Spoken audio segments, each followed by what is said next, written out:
everyone, welcome back to Sunny Life channel. Thank you so much guys for tuning in. I'm here to update you of what is going to happen on the Queen from the 22 to the 26th of June 2020.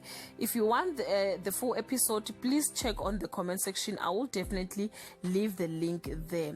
Thato's plans are ruined by a stranger who captured his attention, and Brutus is fed up with Kagiso's excuses and lashes out at him.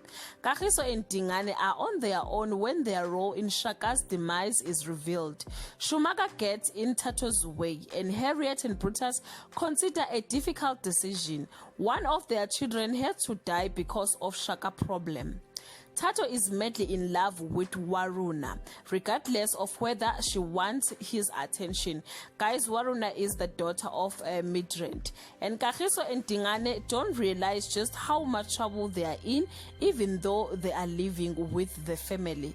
This is all I have for today, guys. You can leave your comment below and share your thoughts. Till we meet again, I love you so much, guys. Bye.